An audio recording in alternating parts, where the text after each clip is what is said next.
Yo, welcome back to the BST4 channel. Wingless, what's going on? What is the deal? So much has been going on, brothers. Yo, thank you guys for just bearing with me with the channel, man. I haven't posted many videos because of my computer screen. Kids broke it. You know what? It wasn't their fault. It was my fault. I should have known better. If you know better, you do better. And I should have put that thing out of harm's way. But you guys say, hey man, you can use your phone. I don't want to be attached to the phone in that kind of way.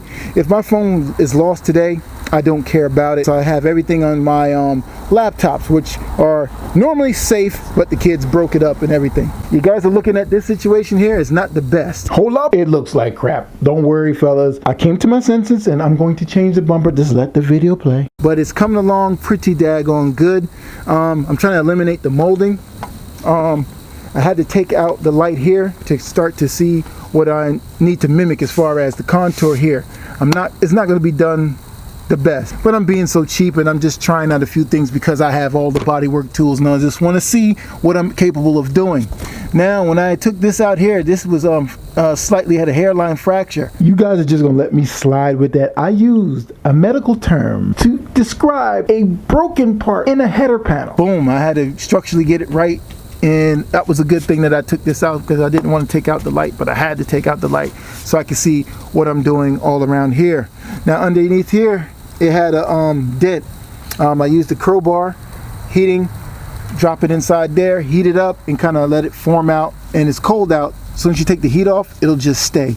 I can keep on doing that all the way on the other side. Now, these things I didn't see until I was like really underneath. This side I tried to do it a little bit.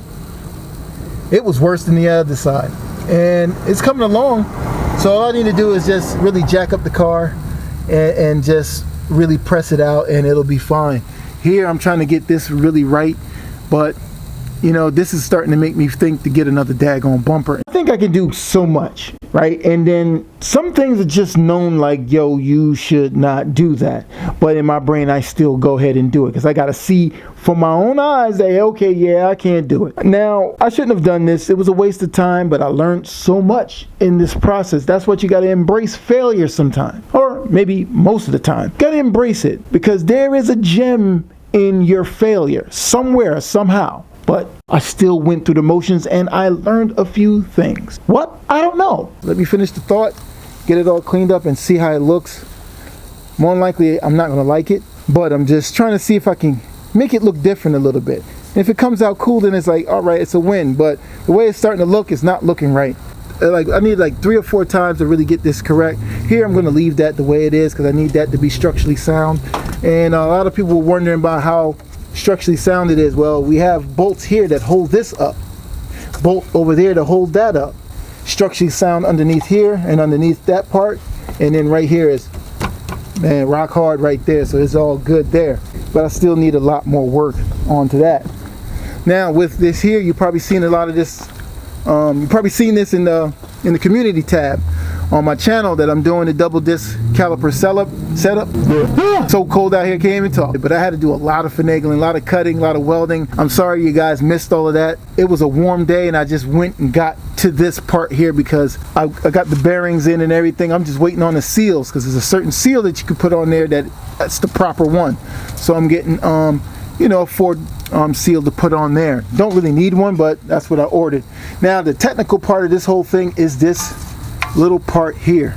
Now with this here, I had to cut it because I'm trying to keep my ABS and my parking brake.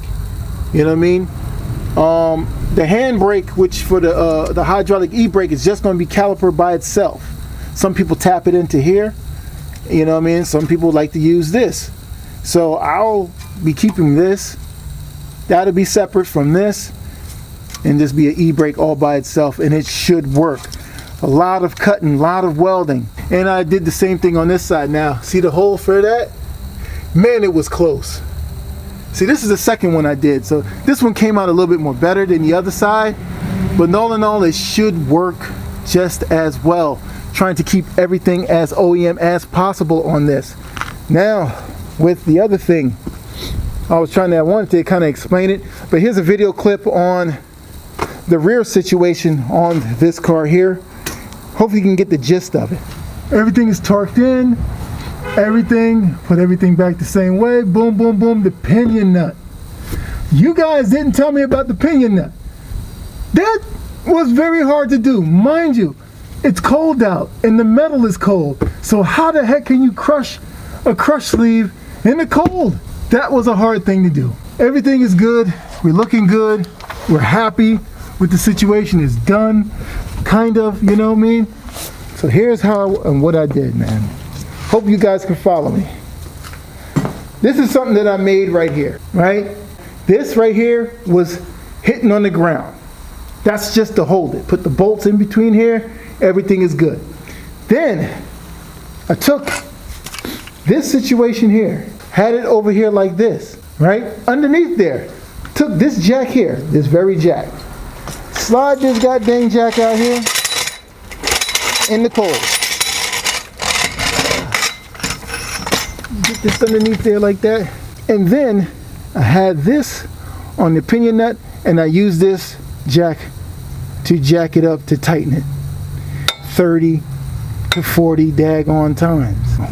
Before that, I'm skipping the scene and I'm gonna tell you what I skipped. I use this here. This is garbage. This thing here, I use this Milwaukee situation here. This ain't the real deal. This ain't the one with the brushless and all that. That's the one that's the jam. This is the bootleg one. Corded one. This, garbage. This mug is going back. I use this joint. See, I had put the thing through it so I didn't dirty it up. This is broke. That did not even work on the pinion nut at all. I got that pinion nut to work with the situation that I've used. Now that was quite amazing. And then I used my little beam. I got that thing around 27, 28 and I left it there. And I changed the clutches too prior to that because that's how I got everything going. And I didn't do this on camera because, you know, I had the clutches. I still have the old clutches that really didn't look bad. They're in that daggone nasty behind fluid. You know what fluid that is. That friction modifier is worse than gear oil. So that's really the update on this car here, down to this car here. I know I decided something. I'm not going to make this car black. I really wanted charcoal gray, a real dark gray. And the reason for it is that I wanted, when you open the door jambs, black and gray kind of goes together when you open up the door jambs. You know what I mean? And that's what I kind of want. Now, I wanted to, remember I was telling you in the other video, see this little line crack here? Yes, they changed this quarter panel. You can kind of see it right there. They just tack welded, didn't really even finesse it, and it just went across here like that, all the way to the window. This whole thing is something totally different. And you can kind of see what they just put on a bad piece of paint there and everything else. Now, you know, you can kind of, you know, that's what they did. You can kind of see it. You can tell by the different type of paint. And look at it. See the spot welds in here? They didn't do a great job, but you see it. And we're going to hook all of that up and get that correct because I kind of think that this will have leaks. So we're going to be tackling that. Now, I don't know, one of these. All right, we got a good tire. That's a good behind daggone tire on that joint. So we have different rims here. I think that is for something else. This is more of a cop rim here. I'm going to use that one here. And we'll just put it on there because we just need to have a tire on that end. Man, you know what? I've been sitting here and thinking about it, man. I'm just going to replace the bumper. This doesn't make any sense to even try to, you know, keep this thing. I know you guys are saying it, guys are saying it, but as I jacked up the car, you start to see a lot of imperfections, and then I start thinking, you know, like, hey, yo, when you hook a car up, right, the front part of the car sets the whole car off. A lot of things in the back, but the front sets it off. So you gotta have the front looking legit. So I was just thinking, I was like, you know what, man, just get another goddamn bumper. Anything better than this one here, man. You're just gonna piece this thing back together and it's just not gonna be 100%. So I stopped. And the reason why I stopped, and I took the tire off right here, and then I hit the daggone bumper here, and then this cracked. And I was just like, nope, I ain't dealing with that. Just because something just taps it just really lightly, even though it was a wheel, and that's all that happened, which is pretty good, but nevertheless, that sets it off and say, you know what, no, I ain't dealing with that. So we move on to the back here. We're still waiting for parts there, but now I'm going to be messing with this light. Probably be doing that on behind the scenes. Keep you posted on the community on this light here. And I have a smorgasbord of stuff to go and do inside here. But the gist of this whole video is about setbacks. I mean, like a wintry mist setbacks that just came out of the sky all of a sudden. And you have indecisive setbacks, and you have a part situation setback like this rear here. And that's why I rushed through the video trying to get everything done behind the scenes quickly, because I knew that the snow was coming, and you know, that's what it is, man. So I deprived you guys from a video with this, but we'll be doing another video on this situation very, very soon on another car. So, man, thank you guys for watching this episode of Build Something TV, man. Hope you guys were enlightened in some kind of way, man. Thank you for staying with me, sticking with me through this little video. It was just an update, just showing you guys some other stuff, man. So we'll see you guys on the next. Click like and subscribe, bro. All right, later. Oh, I was sliding. Sliding. Sliding. Oh shit! Oh shit! All right, let's bring it back. Whoa, whoa, whoa, horsey, whoa.